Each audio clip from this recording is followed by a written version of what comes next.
Gente, o Brasil, ele é um estado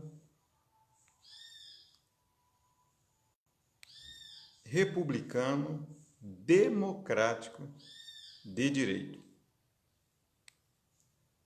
A palavra república, de res pública, significa coisa pública. Quando nós éramos na época de Dom Pedro I, Dom Pedro II, o povo entendeu que nós não deveríamos ser mais uma colônia de Portugal, que nós deveríamos ser um Estado republicano. Primeiro, nós teríamos que fortalecer a república, a coisa pública. Deveríamos e não vivermos mais empregados de Portugal, de França, de Bélgica e de outros países. Não éramos mais uma colônia. Não éramos mais uma colônia, mas sim uma nação republicana e livre dos países estrangeiros que vinham até o Brasil apenas para se locupletar. Tanto que o termo brasileiro significa aquele que corta o pau-brasil. Por causa do prefixo eiro, significa que nós cortávamos o pau-brasil e mandávamos para fora. Significa tirar alguma coisa. Quando você fala de barbeiro, alguém que corta a barba. Cabeleireiro, alguém que corta o cabelo. Açougueiro, alguém que corta a carne. Então, o prefixo eiro diz o seguinte, que tudo que nós arrecadávamos aqui ia para outro país. No caso, em específico, o pau-brasil, que ia para Portugal, França, Espanha e outros países mais. Nós éramos uma colônia. No descobrimento, 6 milhões de índios. Chegamos a 300 mil índios. Os índios foram dizimados juntamente com os escravos que trabalhavam na base da chibata. Mas aí tem a abolição dos escravos e tem a independência da República. Independência da República. Nós fomos um país republicano, só republicano, durante muito tempo. Nós ainda vivíamos sob a influência de um marechal do exército. Até que nós tivemos a nossa democracia. Nós tivemos a nossa democracia 2 vezes. Tivemos antes de 1964 e depois de 88. Mas, voltando a 64, em 64, o João Goulart, junto com a UDN, porque não ganhava, ele era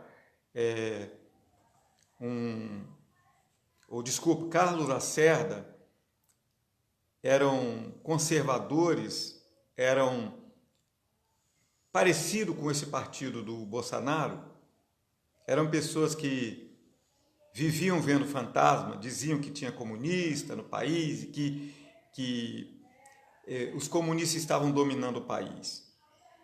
Eles não aceitavam a derrota e eles não conseguiam ganhar uma eleição. Ao exemplo de Dilma Rousseff ganhou uma eleição pelo PT e Aécio Neves não conseguiu ganhar. Eles ficaram fora do poder.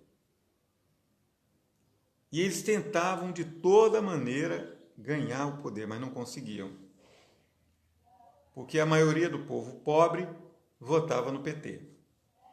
Assim foi na época de Jango, que tinha o poder, mas Carlos Lacerda da UDN e as forças militares não concordavam com isso.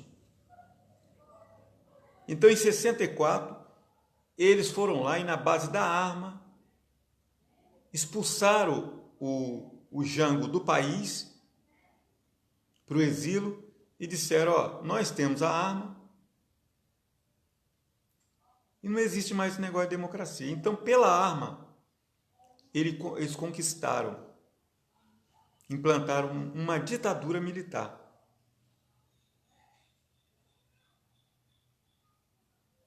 E após isso, a insurreição dos revolucionários foi após isso. Nunca houve, pelo contrário, houve uma ditadura e um grupo contra essa ditadura se levantou.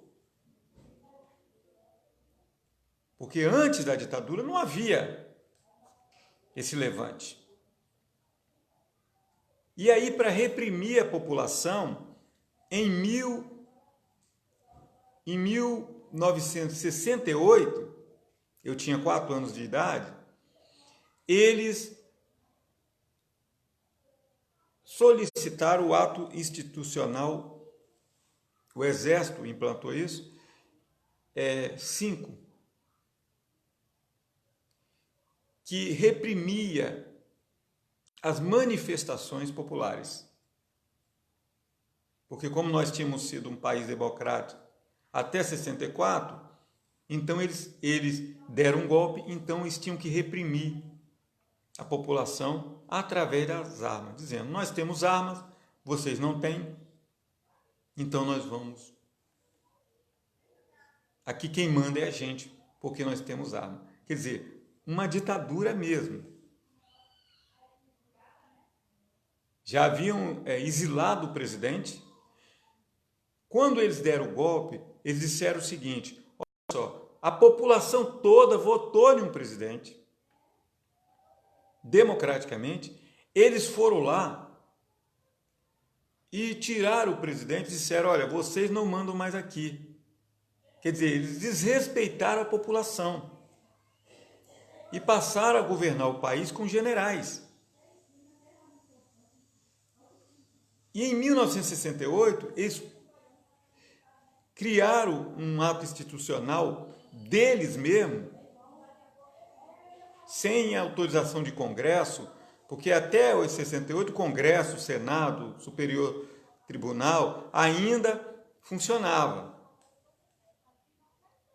Mas em 68 eles endureceram contra essas pessoas, não dando mais liberdade para ninguém. E aí eles passaram a perseguir os artistas, perseguir os cantores.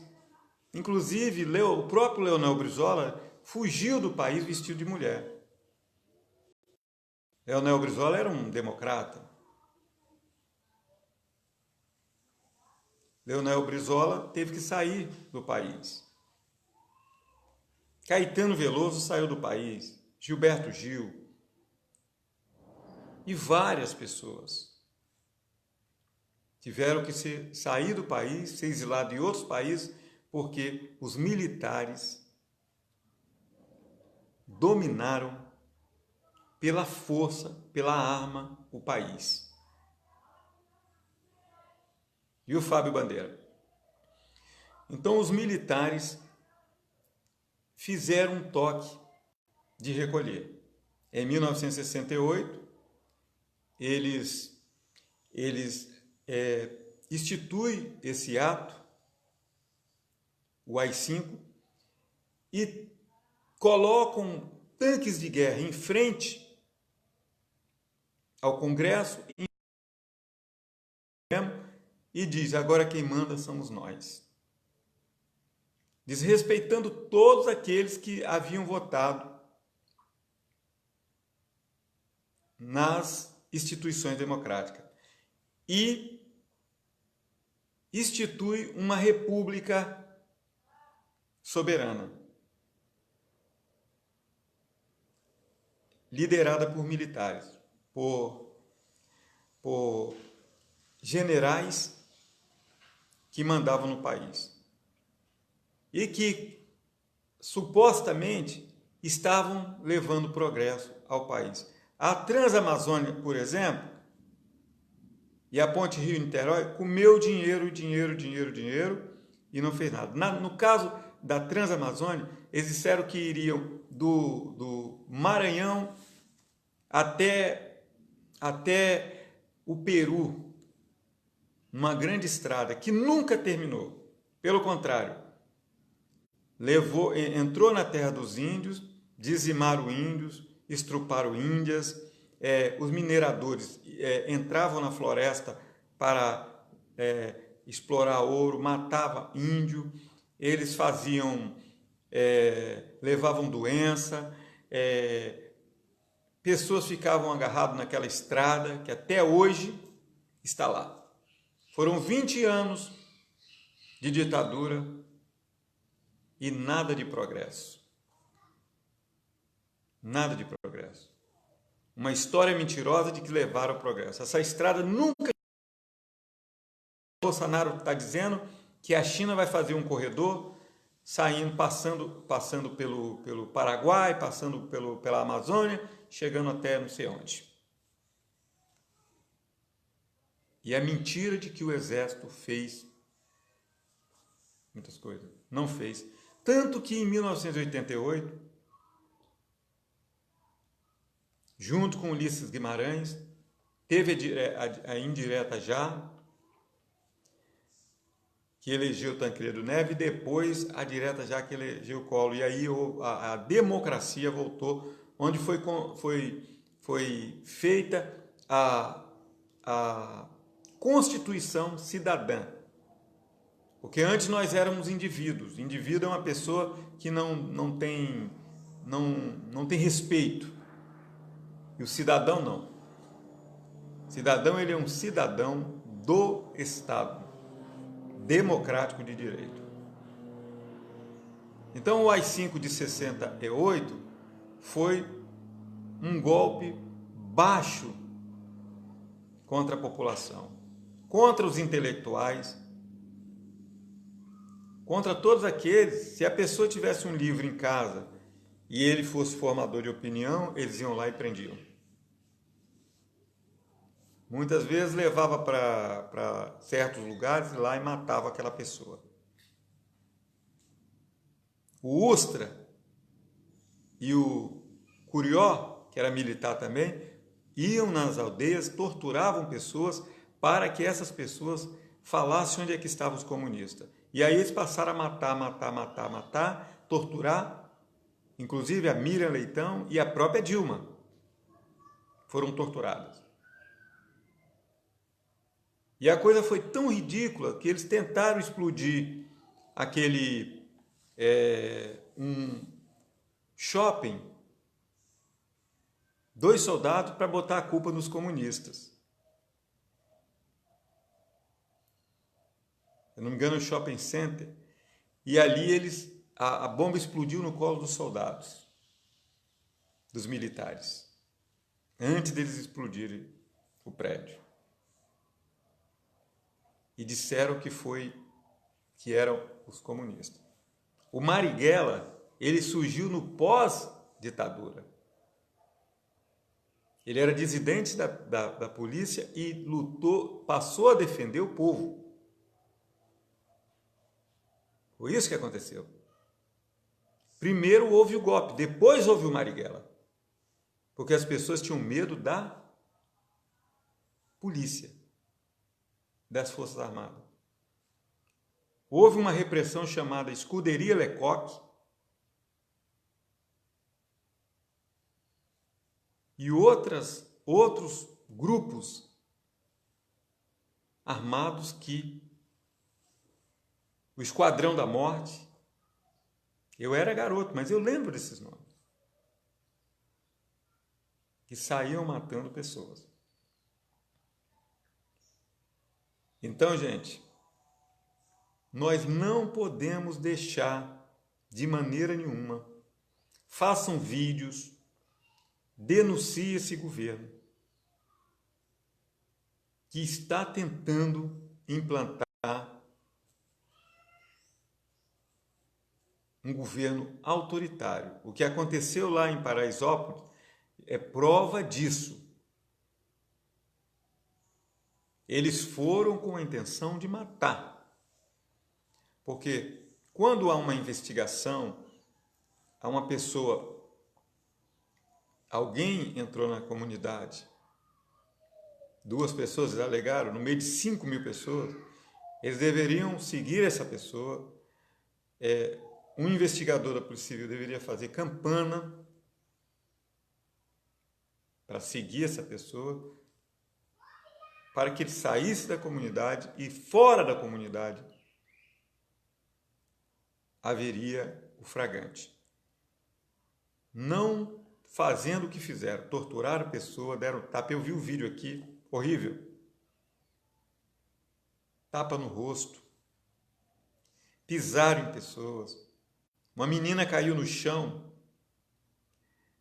ela foi tentar socorrer a amiga dela que estava desmaiada, o policial deu uma garrafada na cabeça da menina, a menina está com o rosto todo cortado, sobrevivente. Tem gente ferida sobrevivente. E jovens, adolescentes morreram por causa disso. Lá em Paraisópolis, São Paulo. Como há uma lei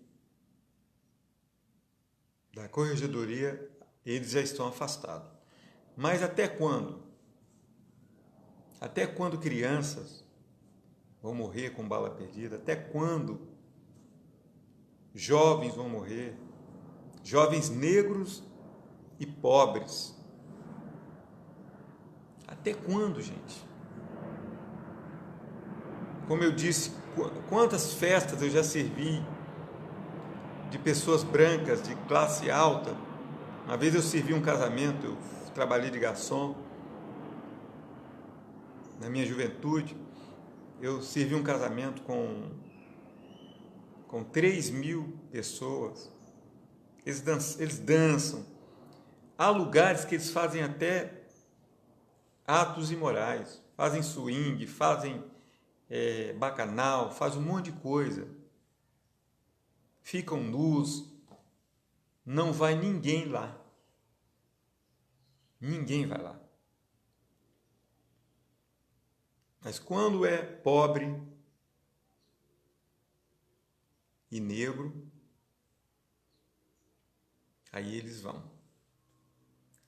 Entram na favela, quer dizer, pobre e negro tem que morrer. O pobre não tem para onde ir. O pobre não tem, ele ganha um salário e o único lugar que ele pode ir é naquela balada ou no forró.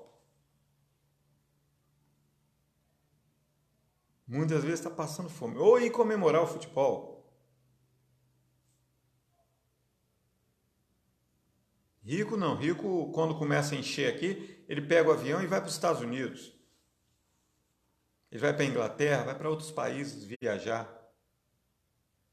Enquanto nós estamos aqui no meio das enchentes, como nas chuvas.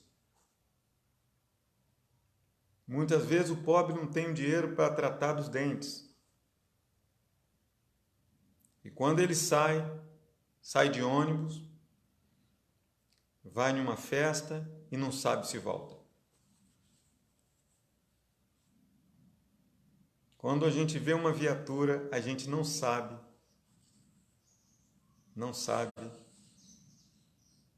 se nós estamos seguros.